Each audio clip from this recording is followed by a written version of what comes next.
Joe is a software engineer based here in Lancaster, Pennsylvania.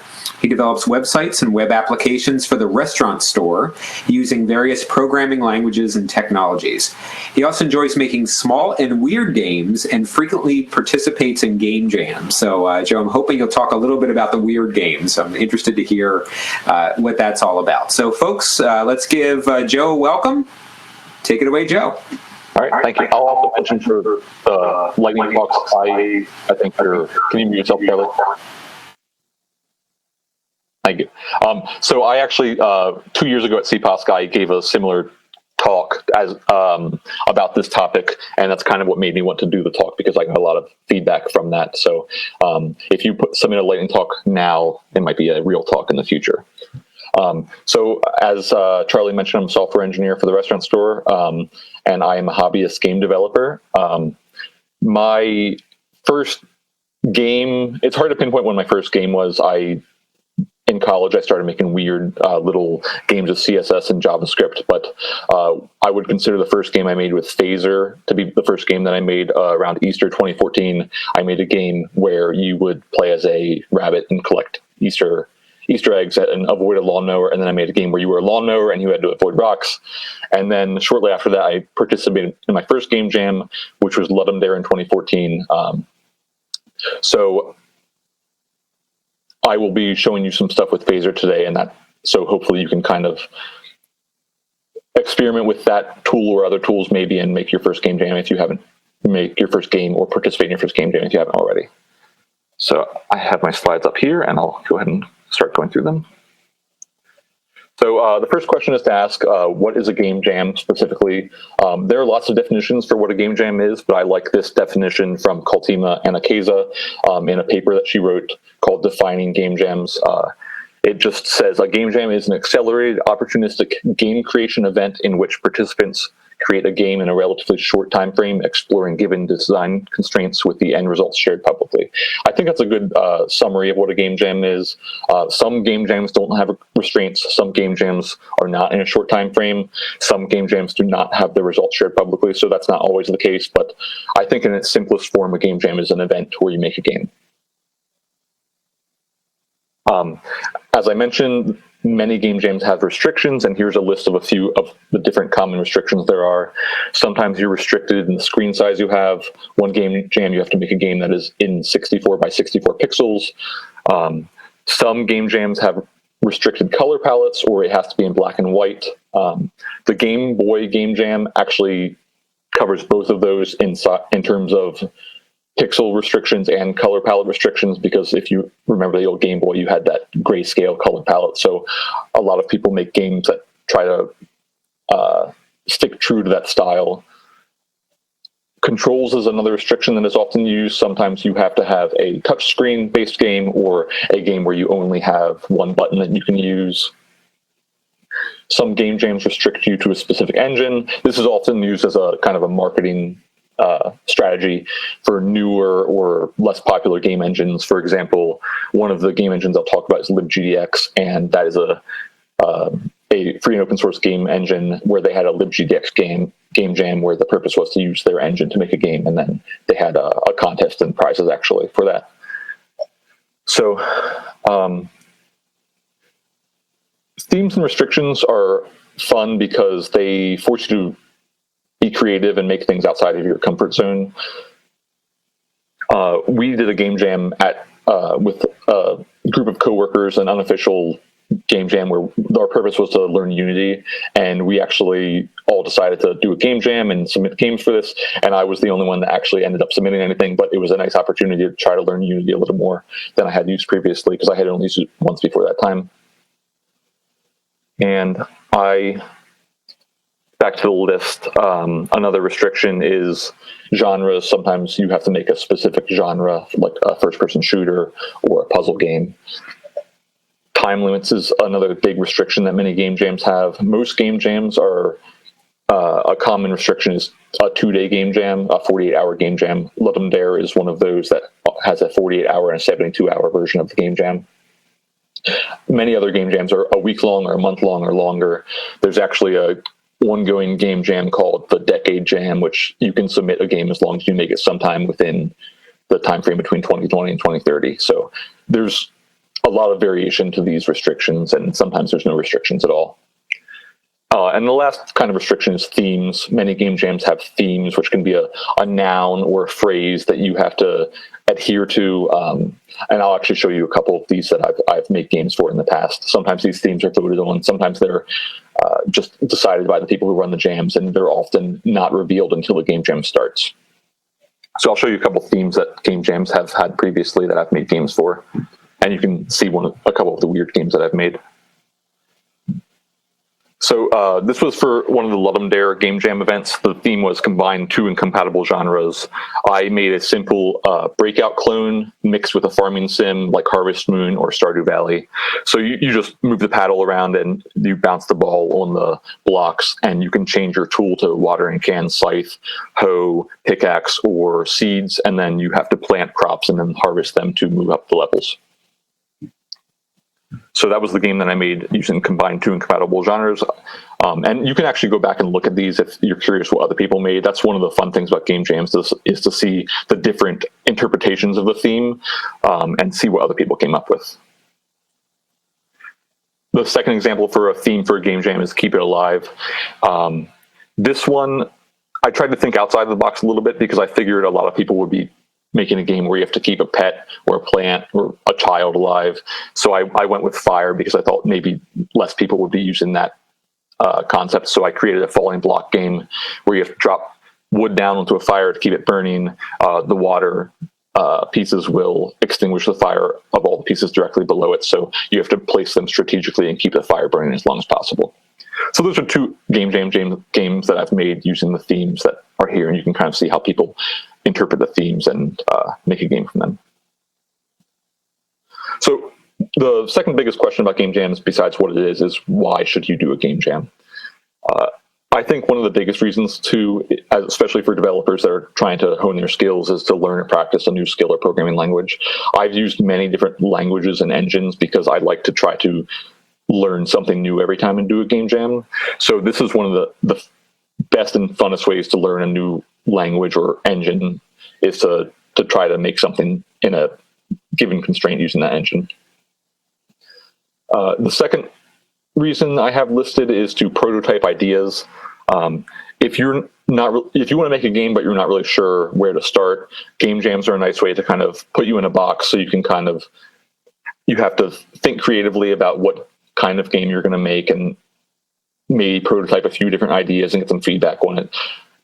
One thing that I've seen is many game development companies will have internal game jams where their employees will make prototypes and they'll kind of have a competition. And then sometimes those prototypes end up being completed games. And some of the game jam games that end up becoming published are often made in these kind of prototyping game jam events.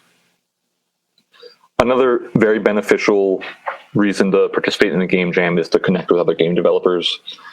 Many game jams have forums and community pages, so during the course of the jam, you can share your progress. A lot of game jams also have a lot of activity on Twitter. If you follow a hashtag for a specific game jam, you can see what other people are making and how they're progressing their game being made in front of you. Some people also do time lapses for game jams, so you can watch them or they'll stream their development. Notch, who made Minecraft, has participated in game jams in the past where he was just streaming his progress. Even if you're not participating in a game jam, if you know a game jam is going on, it's a lot of fun to kind of look at those hashtags and see what people are making for those game jams. Sometimes when there's a game jam that I'm too busy to participate in, I'll often follow along to see what people are making. The biggest one for me is to express yourself creatively. I'm not an artist or a musician or a poet or anything, but I feel like I can kind of make something and express myself when I make a game because I feel like I can share something I make with other people and I get positive feedback from it. So that's the biggest reason for me personally, is to kind of make something to express myself, because games are art, a form of art. And then lastly, just to have fun. Game jams can be stressful, especially when you're approaching a deadline, but it is a lot of fun to make games, and don't stress too much about it if you submit an impartial game or a partial game or an unfinished game, because really it doesn't matter about the end result, doesn't matter as much as the process that you used to get there. So those are some of the main reasons to participate in game jams. I'm sure there are more, but those are the ones that I've personally think are the most important. I'll quickly go over a few noteworthy game jams. I mentioned Ludum Dare. Ludum Dare is hard to pronounce. I think some people call it Ludum Dare, some people call it Ludum Dare. It's from the Latin meaning to give a game. It is one of the most popular game jams and one of the oldest. It was originally run in 2002. It used to be run 3 times a year, but now they do it in April and October. They have a different start time in both of those based on time zones because it is an international game jam, so they don't want to make it too centric to the Western Hemisphere where the deadline is when people are asleep or anything like that. So it's a recent change where they'll have it where the deadline is different for those two ones so that people all over the world can have kind of a fair shot at when they submit it or when the game jam starts. Ludum Dare is one that has a theme every year. It's voted upon in the weeks leading up to the jam, and then it's revealed at 9 p.m. or 6 p.m. on the Friday night of the jam. They're usually, they always start on Fridays, and there's 2 variations. There's the jam and the compo. The jam is you're allowed to work in teams. You're allowed to use pre-made assets as long as they're free or they belong to you, and you have 3 days to complete your game. For the compo, it's a little more strict. You have to work solo. You can only use assets that you make in the 48 hours, and it is 48 hours long. So you have from Friday night until Sunday night to submit your game. Another popular one is 7-Day FPS. It started out as a game jam where you have to make a first-person shooter in 7 days, but it's been tweaked since then to just be any first-person game. Besides first-person in 7 days, there are no rules for it. This one runs a little more sporadically. It's ran in 2012, 13, 14, 18, and 20. There's actually an iteration of this running right now. I'm not participating in it, but it is running right now. If you know how to make FPS, or if you want to try to make an FPS in 7 days, you have until the 13th to do so and submit it for this 7-Day FPS jam. So there's one that's running right now. Low Res Jam is one of my favorites. The main requirement is that it has to be a game that is 64 by 64 pixels or lower, and it usually lasts about 2 weeks. It's been running every year since 2016, and there are optional themes. On the bottom left, you can see one game I made there. You just throw bowls of curry at walruses, and the walruses will chip away at the ice, and each level you get more ice, but you have to destroy all the walruses. So it's just kind of a weird little game I made for 64 by 64 pixels. Besides those, there are lots of other game jams. Here are some highlights of game jams that I've participated in or been interested in participating in. You can obviously check out this when it's recorded and research these yourself in the future, but these are some of the ones that I think are pretty cool. Some of these I have participated in, such as the Game by Its Cover and Resist Jam. And beyond that, there's even more. If you're familiar with itch.io, it's a marketplace for indie games and other stuff.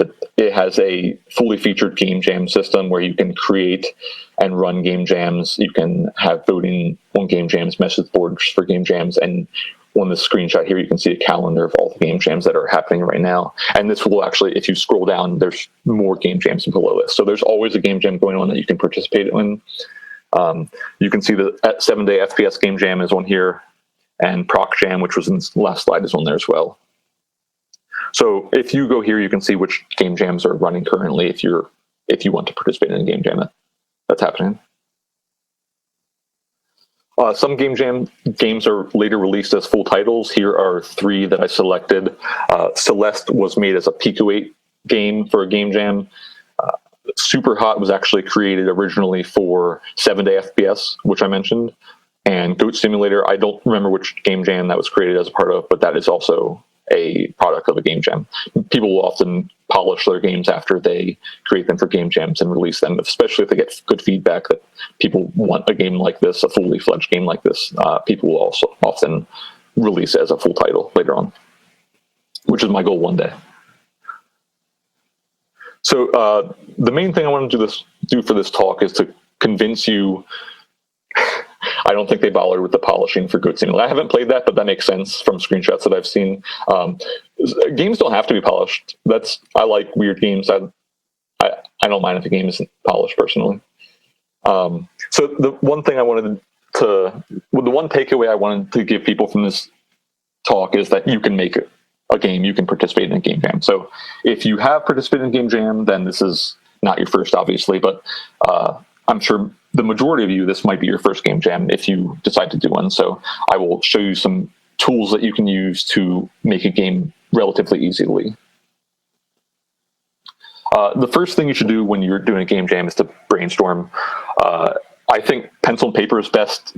Don't jump into the code right away. Just kind of sketch out ideas and think about it. Spend some time thinking about it. Typically, I spend at least an hour or two. Sometimes for Ludum Dare, I go to bed before I write a single line of code. And actually, before I fall asleep, I'll be seeing games in my head, just thinking about what kind of game I want to make. And then in the morning, I'll think which idea I think I can do in the weekend or which one I like the most and go for it. One piece of advice I have is to throw out your first idea and maybe your second idea, because it's very likely, especially if there's a theme, that your first idea is also the first idea of many other people, especially if it's a popular game jam. So you don't have to do that, but if you want your game to stand out, I recommend thinking more than just the first idea that pops in your head. But it is good to have backups just in case you end up a few hours in and you think your game isn't fun or it's just not working out. It's good to have backups to go to. That way you can still participate in the game jam.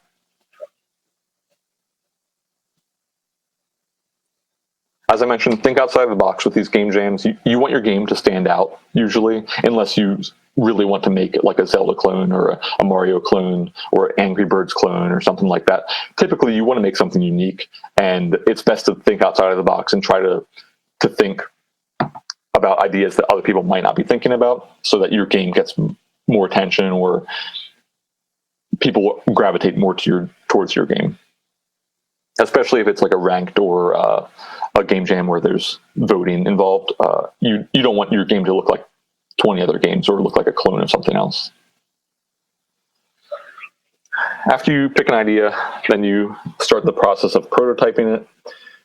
I recommend referencing previous code or tutorials because, especially if there's a time constraint, you don't want to reinvent the wheel. You don't want to waste a lot of time trying to get something to work if an engine already has gravity or physics involved. If it's your first game jam, there's nothing wrong with starting with a tutorial and kind of working off of that, but just be sure that you're submitting code that you wrote yourself. You can use it as a basis to learn, but don't edit the tutorial file and submit it with some reskinning or anything like that. That's not a good idea. And in most game jams, it's just straight up not allowed. And try not to take too long with prototyping. One of the other pieces of advice I have is, especially in a game jam with a short time frame, for example, with Ludum Dare, which has 2-day time frame, try to have your prototype, like your game, complete by the end of the first day, like in its simplest form. And actually, I'll jump to the next slide because that's what it is. Create your MVP early. You want to win condition as early as you can, because if you have a complete game, then when it comes to the deadline, you're not scrambling to submit something. You're not scrambling to finish your game. You're just polishing it or adding extra levels or maybe tweaking or adding a new enemy type or something like that. You don't want to be scrambling to the end of it to try to make your game work. You want to get your game to work as early as you can and then improve it from there. And take advantage of free and open source tools and frameworks. Like I said, don't reinvent the wheel. I'll show you frameworks that have gravity, that have physics, that have sprite engines, that have 2D, 3D. There are fully featured engines and libraries that you can use to do these things really quickly. And almost no one writes a game purely from scratch in a game jam. Not almost no one, but most people use engines or frameworks to do this. And especially if there's a time constraint, you can get stuff up and running really quickly with these tools. All right, so I'll go over a few game engines and frameworks, kind of the core building blocks of your game. The first one is libgdx, which is free and open source. It's widely supported by Windows, Linux, Mac, Android, iOS, and web browsers. The game code is written in Java, but there is additional support for other languages such as Scala, Kotlin, Clojure, and Groovy. There's support for 2D and 3D games. It includes the Box 2D, or it utilizes the Box 2D physics engine, which I believe is also open source. And it's pretty feature-packed, especially for an open source game engine. Game Jam suitable tools for online multiplayer. I'll take a look at that in a second, probably towards the end. I'm not sure if I'll have time to get to it, but I can definitely answer after if I need to. I've participated in 4 game jams using libgdx, and Slay the Spire and 5 Nights at Freddy's are the Android port specifically are 2 games that were built in libgdx. So there are some games out there that were built in libgdx. Phaser is also free and open source. It is used primarily for making web-based games. You can compile to iOS and Android with it if you use third-party tools. Use JavaScript to write the games in this engine. I've participated in 2 game jams using this, and this is the game engine that I'll show you. And this is actually the first game engine that I kind of learned to make a full game with. It's pretty easy to learn, and it is also pretty fully featured, especially for being a JavaScript game engine framework. There's physics built in, sprite animations, tile mapping, all that stuff is built into Phaser. Unity, the engine itself is not open source, but I believe it does utilize some open source tools, open source libraries and stuff. So I'm going to mention because it is worthy of using. I'm not only going to mention the open source ones, but it's widely supported. Windows, Mac, Linux, Android, iOS, web browsers, consoles, streaming devices, and more all have capability to use to run Unity games. I've participated in 2 game jams with Unity, not my most experienced one, but and also there's a Unity talk after this one at 2:30 today. So I recommend if you're interested in game development, check out that talk as well. Pico 8 is my favorite. It's not open source and it's not free, but I want to mention it because a lot of the games that I'm going to show you are from Pico 8 because I really like making games with Pico 8. It is a game engine and retro virtual console limited to 128 by 128 pixels, 16 colors, and 4-channel audio output.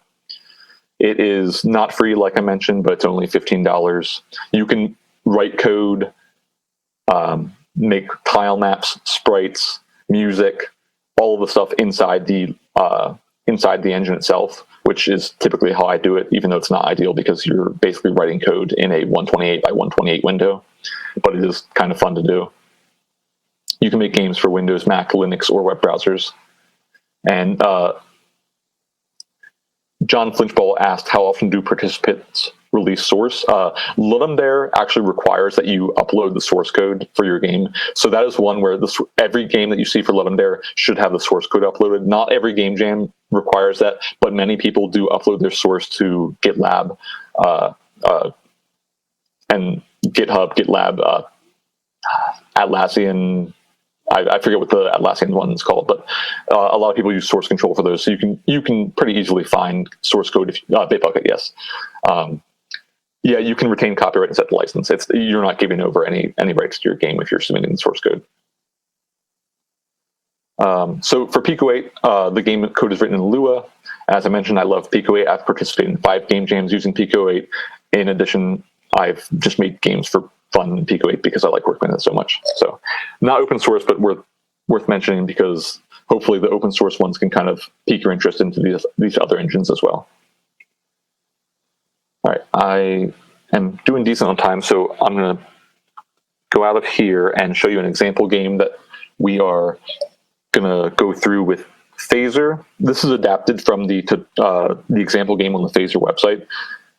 It's pretty different, but I did start from that as the basis just because you guys, anyone who's watching this talk can go there and look at that and work through the example game and kind of get a feeling for what you can do with Phaser. So I figured it would be useful to show that as the basis. So I'm going to get out of here and go here and here. So don't judge me for my unregistered Sublime. I installed that yesterday because I realized I didn't have a good text editor on here. So to work with Phaser, you need to have a web server running on your computer. I am using MAMP, which is Mac, Apache, MySQL, PHP. It's free and you can just run a web server really easily. So if you are using a Mac, you can use MAMP, or if you're using Windows, you can use WAMP or anything else to get a web server running on your computer. And here is the page for my game. Just this little block right here because I removed a bunch of stuff. This is the file. You can have multiple files, multiple classes, but for simplicity, this is just one file. Everything's in here. I'm importing the phaser code from a CDN. I am configuring the game here. There are some boilerplate stuff for this game. I'm going to make the width of the game a little bit bigger so we can see what that looks like. So that's 500 by 500. There's some default physics engines here. This uses the arcade physics. There are other options to use here, but I'm going to use the arcade physics. You can set the gravity, set debug to show some useful debugging displays, and just some basic stuff there, some basic variables declared. Because I was tight on time when I was practicing this, I'm going to go through this a little quickly, but I will make this available after the talk. And also, I'm not doing live coding because I'm not interested in that today. But I am going to do live uncommenting. So all this code is written previously, but I'm going to kind of uncomment stuff as I go through to show you what it would look like if you incrementally create a game from scratch in Phaser. So the first thing I'm going to do is I'm going to uncomment this player object. So we're just adding to the physics of the game. We're adding the sprite, which is this here, which is this guy here. I made the sprite myself, but the original sprite for the game is this. This is the sprite that came with Phaser, but I made my own sprite here. So if I don't load the sprite, then we have this object that should fall from the sky, but I think I need to add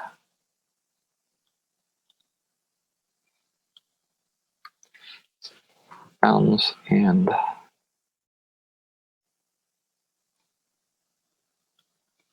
one moment. So there's the object right there. So there's no image. Collide world bounds will make it bump into the physics of the world bounds, which I set up here. So I can't do anything with it, but there's my player object right there. So if I uncomment this, this will load the sprite sheet for the player, which I showed you in the file browser. It has the frame width and the frame height for the player, so it's right there. That line is from the debug setting we have up here. If I made this false, we wouldn't see those lines and boxes, but they're useful, especially when you're developing. So I'm going to go down to, well, first I'll mention these. There's the preload function, the create function, the update function, and that function, which doesn't matter yet. So basically, the game loop is you initialize everything in the preload, you load the assets in the preload, you initialize everything, create, and then in the update is when you have your game loop. So when the cursor is down, right, or up, you will apply these here. So we're setting the speed of the player. If you press arrow keys, so you can move the player pretty easily. And I'm going to go ahead and add the animations as well. So the animations are already loaded here. This will basically use the sprite sheet to work through index 0 through 3 if you're running to the left, work through index 5 through 8 if you're running to the right, and then it'll face forward if you're not running at all. So this is the initialization for the animations, but they won't do anything unless you call them down here. So when you're running to the left, you play the left animation. When you're running to the right, you play the right animation. And if you are not doing anything, you want to face forward. So if we uncomment those, then we can show you how that looks. So we're running to the right, running to the left, and we're facing forward. So animations, you can make them pretty complex, but this is kind of the basic animation. You can have less frames as well or you can have more frames if you want a more detailed animation, but mine is pretty basic, just some minor movement animations. So I know a professional game developer who has developed an open source quick start editor web server for JavaScript game development. Yeah, you can post a link. That actually kind of sounds like this. Phaser's for game jams, I'll often have quick start files that I use to just kind of to initialize things quickly. It's nice to have something that you're used to and you can kind of copy from a previous game jam that you did and like, okay, well, I'm going to leave. Yeah, I can increase the font size. I don't know how to do that. And I'm not familiar with. Anyone know how to increase the font size in Sublime offhand?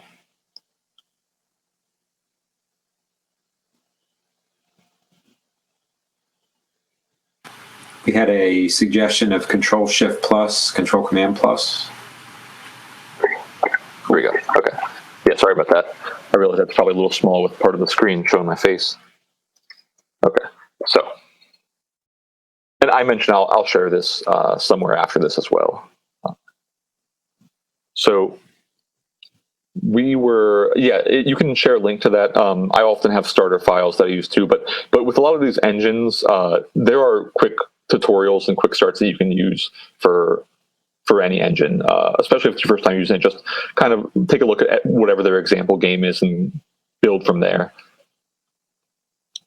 So I'm going to uncomment a few more of these things just to show you what kind of stuff you can do. You can change the background color, just using RGB colors here, change it to blue, maybe. I'm going to save it. Yeah. There you go. So 204, so I'm going to try to speed through this a little bit. I'm going to add, so this example game, basically you're just going to be collecting stars. So I'm going to, we already loaded the star image here. I'm going to go down here and I'm going to create the stars object. They're called groups in Phaser. I'm going to create a star here at 400 by 400 XY coordinates, and it will put a star on the screen. So the star over here, but we can't do anything with it yet because it's just an image. But if I go down here and uncomment this, we can add an overlap between the player and the stars. And when the player and the stars overlap with each other, it will call the function that we have created down here. So it will disable the star body, so it'll get rid of the star, but then we'll also want it to increase the score and score text, which I didn't add yet, but I'll add the score text here. You can display text on the screen pretty easily. Just add text at XY coordinates on the screen, have a default message, font size, colors, etc. So now when we get the star, we should be able to see the score go up.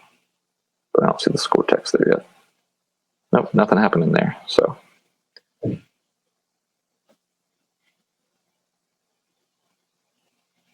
1 second. Oh, I didn't save again.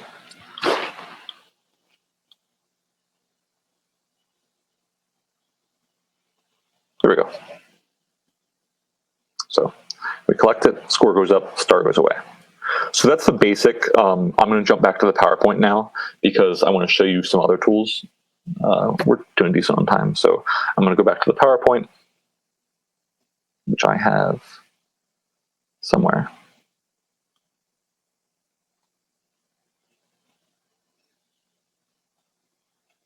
Might have lost it. Oh, here we go. It was full screen.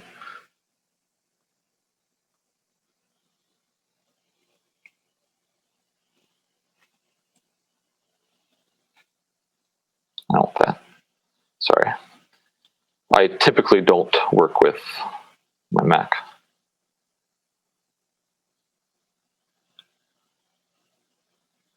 Now, if I do percent mode.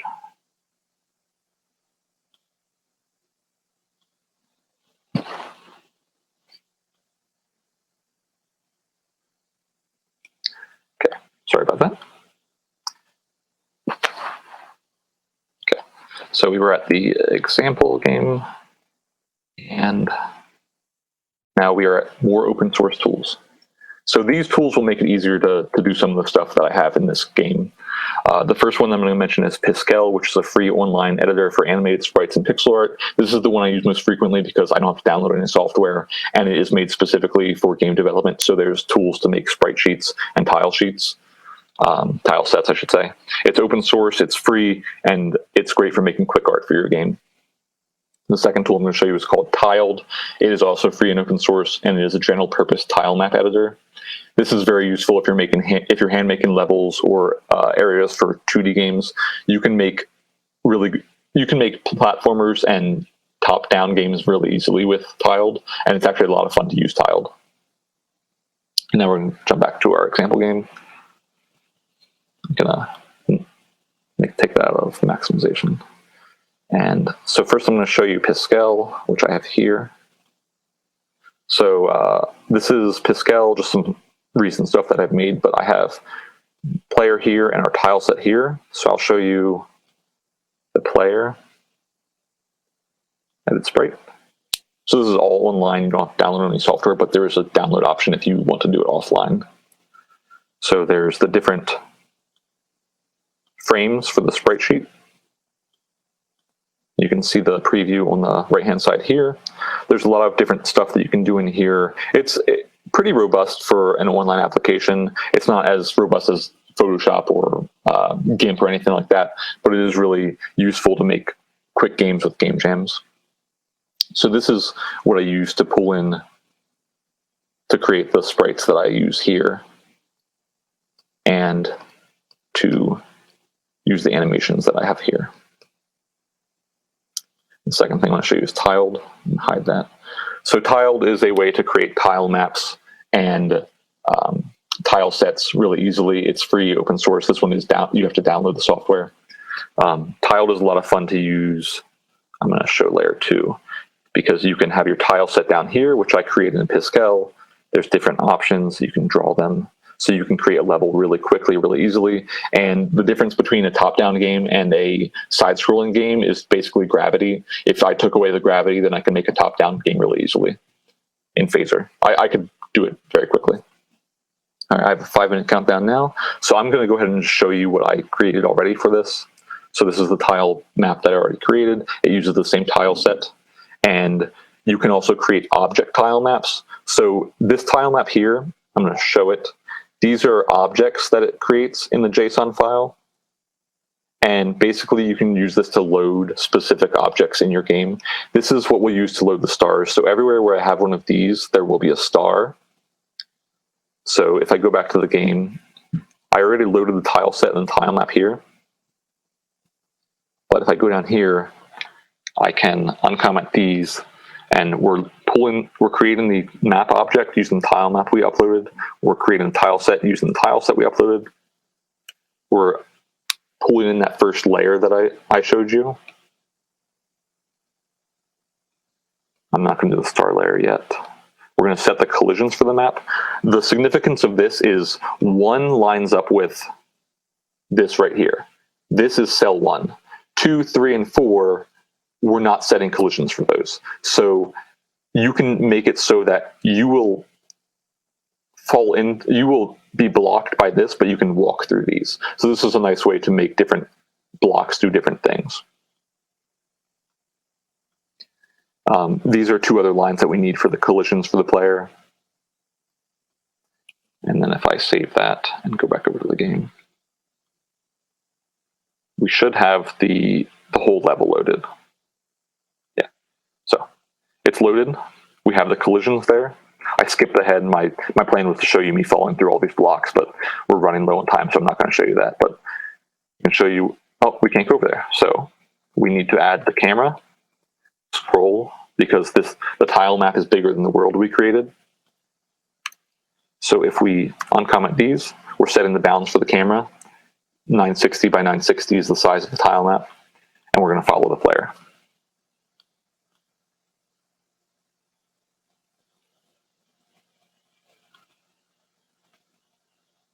When I go over here, it should follow, and it does. The world is still blocked there because I need to increase this. Not that. I need to increase.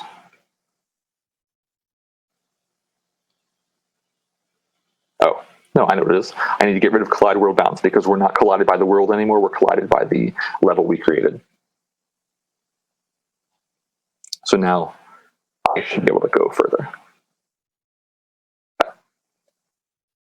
So now we're going to quickly try to add these stars. We're going to load the object layer, which we created in Tiled. It's in the same JSON file that we export from Tiled, so it's pretty easy to load. And then instead of creating one star here, we're going to loop through the star layer. We're going to loop through each object in the star layer, and we're going to create one at each coordinates of each of those objects. So there are stars there. They all have the same logic because they all use the same function, so we don't have to write anything to handle each of those separately because they're considered to work the same. But our score text isn't following us anymore because we have a camera. So if we add a scroll factor to the score text, I should say, the score will follow us. So we have a HUD now. A little laggy. I think it's because I'm streaming, because it's not this laggy when I wasn't streaming. So let me just check quickly, because we are running out of time a little bit. I think that's everything that I wanted to uncomment for this.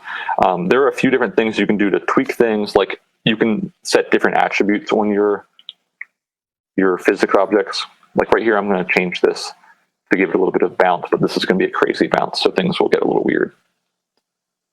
Yeah. So you can make things really weird. So you have to kind of tweak things a little bit to find something that you like. So if I do that, I actually don't want him to bounce, but I can show you that he can bounce. Nope, that might not be enough to show anything.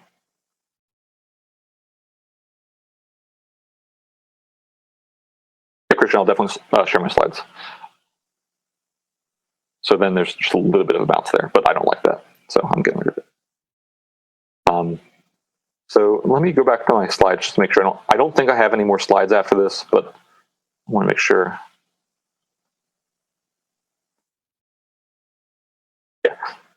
So here are some more frameworks and tools that you can use. I'm going to mention these before I hit 2:15, and then I might tinker with the game a little bit more if we have time. If anyone wants to watch me tinker with it. So some of the frameworks you can use are PuzzleScript, Godot, Bitsy, and GameMaker. I have used PuzzleScript on that list, but not the other three. But I know that they are popular ones that are often used in game jams. Audacity is a tool you can use to make sound. I was going to include sound in this, but one, I rarely include sound. I've only added it to 2 games I've made because I'm not musically inclined. So most of the games I make have no sound in them. But it's here for anyone that wants an open source tool to create sounds. I'm going to skip down to SFXR, RFXGen, and BFXR are all sound tools. They were actually created as a result of game jams so that people could have a tool they could use to quickly create sound effects. I've used those a little bit here and there, but Pico 8 is the one I've used most frequently, and that has some built-in tools to create sounds. GIMP is a more fully featured open source image editor, and Blender is for an open source tool for 3D modeling.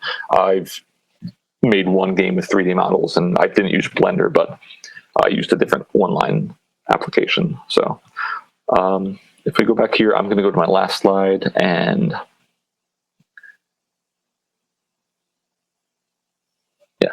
So that's basically the end of my talk. I was planning to tinker around with the code a little bit more, but it's a lot of content to cover in 45 minutes. So I will share these links here. But thank you for listening. I hope if you take anything away from this, that it's not that difficult to make a game, and it is worth making a game. There's lots of reasons to make games. There's lots of reasons to participate in game jams, and there's lots of open source and free tools to do so. It was a terrific talk. Really appreciate you putting this together for us and delivering it this afternoon. Great job. A lot of good questions throughout. You did a really good job addressing those questions. Christian, I don't know if you heard, Joe and I were talking before his talk began about trying to come up with some introductory tools for young students. What we use at Penn Manor to get kids starting to think about games is actually Scratch, believe it or not. And we've seen kids create some incredibly sophisticated platformers and games with Scratch. But I think many of the tools that Joe presented here, especially Phaser, I'm looking at that now as potentially a second level for our students, especially as they get into middle school and high school when they outgrow Scratch. Yeah, I actually think Phaser would be a good one for that. This might look a little intimidating because I tried to show a lot in here. I probably could have trimmed some of this, but I really wanted to show tile maps and sprite sheets. So that's why I had some of the extra stuff in here. But Phaser is really nice Phaser has a lot of stuff that is easy to understand, and it has a very detailed library to follow through. So you can go through and look at these functions in the library. The only disclaimer I'll say is a lot of stuff changed between Phaser 2 and Phaser 3. So just make sure that when you're looking at that stuff, you're looking at functions that are, or methods that are for the version you're using. You mentioned Pico as well. So Joe, did I catch it? It's not free. There's a Pico's, yeah. Pico 8 is not free, but it's only $15, and I do recommend Pico 8. I'll pull this up quickly. This is a Pico 8 game which you can run in the browser. The first 6 of these, 5 of them are Pico 8 games. So this is what a Pico 8 game will look like when it's running in the browser. Pico 8 is I'm not sure if I'd recommend Pico 8 because it is Lua, and Lua is pretty simple, but so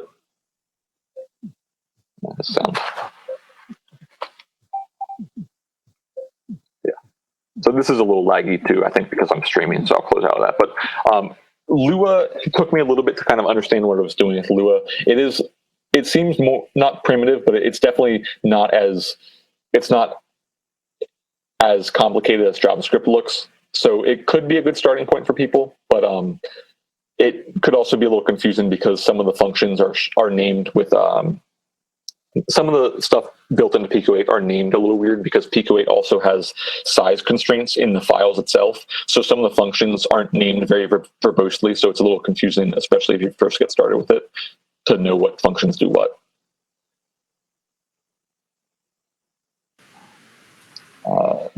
Union table, remember, free multiplayer networking packages, even a network manager. Yeah, Unity has a lot of stuff like that. I never really digged into the network multiplayer networking stuff with Unity, but there's a lot of tools that you can use to do stuff like that.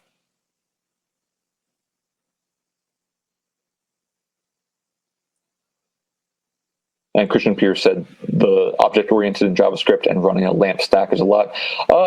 It sounds like a lot, but it's pretty quick and easy to get up and running. If they have any familiarity with JavaScript, it shouldn't be too hard for them to learn, but I'm not sure what level they are for a 14-year-old. Yeah, I don't think JavaScript is too hard, but if they're past Scratch, personally, I would say either Phaser or Pico 8 would be the best ones to do out of the ones that are listed. But Game Maker might be another intermediate one that you could do. Very good. Okay, all. Well, thank you very much again, Joe. Terrific work. We appreciate everybody being here for this session.